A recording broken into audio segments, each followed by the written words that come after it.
What would you say to motive there? I think the one thing investigators believe at this point, and I can only speak for the various investigators I've interviewed, is that this was not a premeditated murder. They believe it was an accidental murder. They have several theories that I'm aware of, and then there was this elaborate cover-up to cover. So a lot of stuff was done to cover up, to make it look. Well, yes. I mean, even well-placed sources in the district attorney's office, which is very... Now, unfortunately, Bardag sort of strays from a line of thought here. It seems like she was going to go to the sort of area that well-placed sources in the district attorney's office also thought that JonBenet's death was innocent as well. In other words, an accident. Because the district attorney's team, many of them believe that the Ramseys are innocent. They are of the belief that the Ramseys are, as one of them says, good Christians, and they find this unfathomable. They're nice people, they're good people. They find it unfathomable, and they believe somebody came to the house. Now, just to be clear, there really is no such thing as accidental murder, certainly not in the law books I studied. Murder is a crime. An accidental killing is usually not a crime. I mean, look at how difficult it's been to prosecute Alec Baldwin, and he's now prosecuting the New Mexico prosecutors for wrongful or malicious prosecution. I can tell you if the Ramseys were ever prosecuted for murder, they could do the same thing. And as John says, it would be a massacre.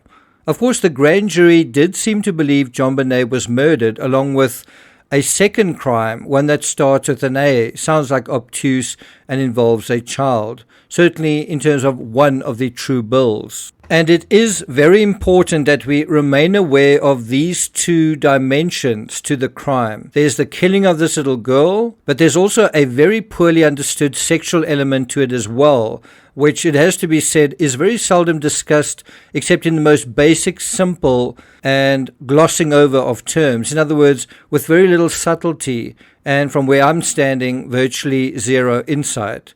Now have a look at the other true bill, which the grand juries vote to indict, the intended charge by the grand jury based on the evidence led to them. The other charge has very different wording. It amounts to JonBenet being allowed to be placed in a situation where she was vulnerable, where she was allowed to be placed in a situation that posed a threat to her, not just to her life, but to her health.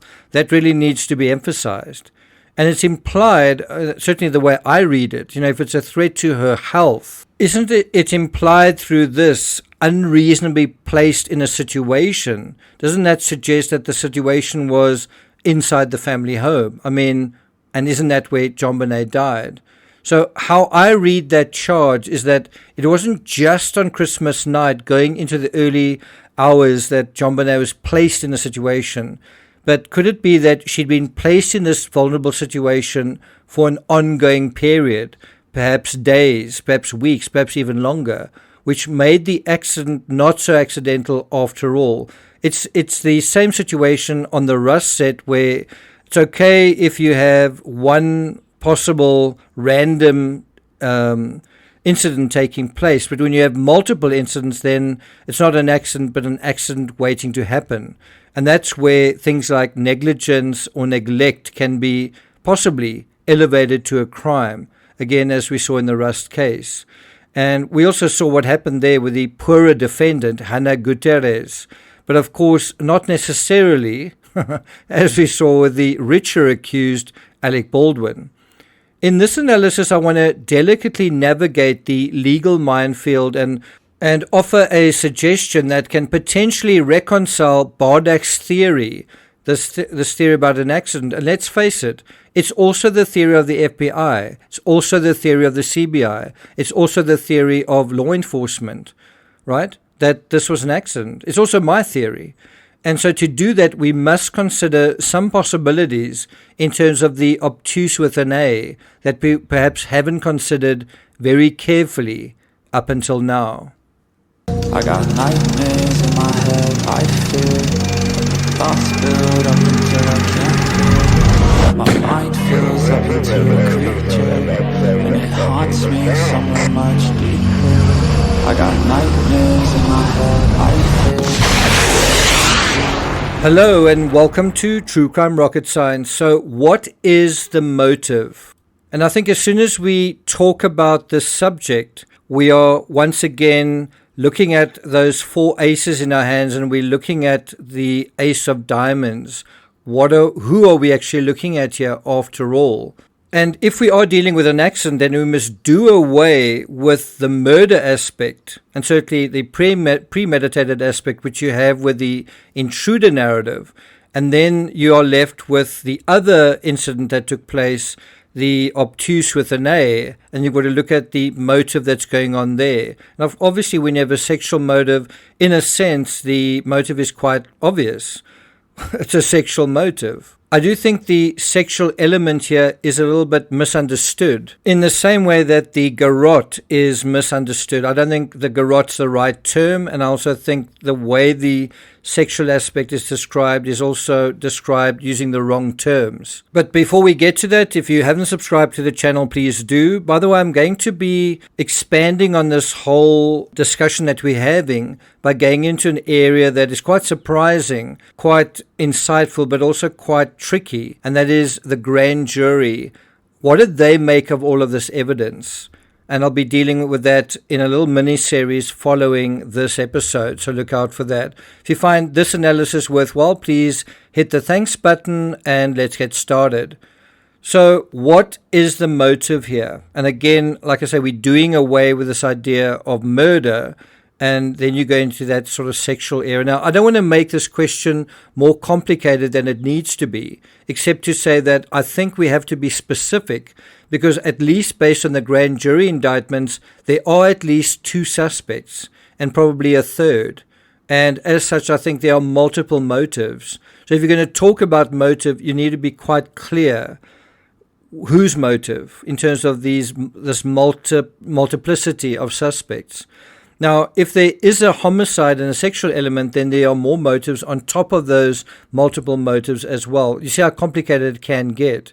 So to be clear, when we ask what the motive is, let's artificially remove the covering up and staging aspect. Let's just artificially take that out of the crime.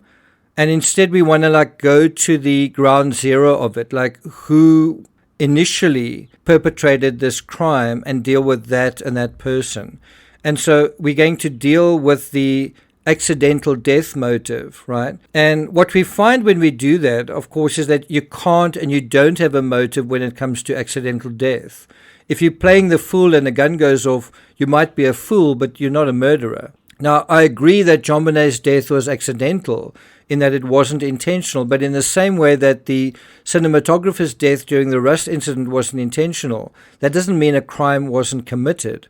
And I think there are quite a few similarities in both cases, including what might be referred to as narrative staging and the use of PR and using legal sleight of hand. If we take the autopsy report in the Ramsey case and we accept that the two most serious injuries occurred almost simultaneously, and this is again coming back to the ace of diamonds, then we may have two perpetrators instead of one, and two perpetrators who clumsily are trying to cover up something else. The sexual interference of the little girl, the wrists tied, the noose was perhaps a kind of insurance policy that didn't work. We also know that there was a heart drawn on JonBenet's hand. What was that related to? Who was that related to as well? And then when JonBenet screamed, possibly there was a reaction and panic and a clumsy attempt at silencing her. And so that's what I see is an attempt at silencing, not killing. It was a gruesome murder, wasn't it? Yes, it was. There was an 8.5-inch gash across her head. You have strangulation with a garrote made out of a paint stick. Now, this paint, around a month ago, I learned that the paint stick that was broken in half and they made paintbrush stick was in fact one of Patsy Ramsey's paintbrushes. And although this is very elementary, you see Anne Bardach sort of motioning to her own head with her hands and then motioning with her own chest and throat with her hand. That is just in two pictures giving you a very clear idea of the two-dimensionality of this crime. So for an adult, this sort of behavior, even if accidental, might still be seen by the law as negligent homicide. In other words, the recklessness is so extreme that the death of the victim was both foreseeable and preventable, and could and should have been prevented. Other ways to test how serious the negligence is to look at aggravating or mitigating factors. If there was an attempt to revive or resuscitate the victim, then this also reinforces the notion that this was done unintentionally. And I do believe those twin marks are from an electrified train track, and another sign of reactionary panic as JonBenet's killer or killers now try to save her or revive her. According to the autopsy, there was an additional triangular red mark on JonBenet's neck, which may have been a failed attempt to try to get something under the ligature in order to cut it. As many of you know, I don't think the garrote was made to begin with in order to be a garrote, and even if it was, I don't think it was made to intentionally kill JonBenet. Those loose knots on JonBenet's wrists, which John Ramsey always insists were tight, which the autopsy contradicts, again saying that they were loose, tell you that the idea wasn't to hurt JonBenet, but somehow she was hurt. Those ligatures had a sort of symbolic function, in my opinion, possibly as part of a game of pretend. So if there was no motive to kill JonBenet, not by an intruder, not by a family member, then how can there be a crime? And that brings us back to this question: what is the motive? Well, the grand jury seemed to be aware of a situation where JonBenet was being harmed or hurt or vulnerable in a not good way, the particulars of which we can only speculate about. So we clearly, when we're dealing with this question of motive, we don't have all the information. The grand jury heard the evidence. We are not privy to it. And yet we do know what the grand jury decided at the end of hearing all of that evidence. And so where does that get us? Well, we know that JonBenet had chronic bedwetting, and she made 33 visits to her doctor, and further that her doctor said that this was perfectly normal. The same doctor also said that there was no obtuse with an A going on, certainly none that he was aware of. But could there have been any that he wasn't aware of? In this regard, let's compare the case of Madeleine Soto. Stephen Stearns had ongoing access to Madeleine, and I'm surprised her mother hasn't been charged with a similar crime to what we see in the Ramsey grand jury indictment. In the Ramsey case, are we dealing with an adult or an adult with haphazard access to JonBenet, such as the housekeeper, such as a gardener or Santa? For this charge to pose a threat to JonBenet's health and then also her life, didn't it have to be consistent? And to be consistent, didn't there have to be someone with constant access to JonBenet? Think about the words, but that she'd been placed in this vulnerable situation for an ongoing period. And that brings us back to the Ace of Diamonds, the toughest card of the four. Is the Ace of Diamonds a family member? Is it an adult or a child? If it's not an adult, is it a little friend of JonBenet's that she knew from school, or a friend of Burke's, or someone else that we simply don't know about? I don't know. Just don't know.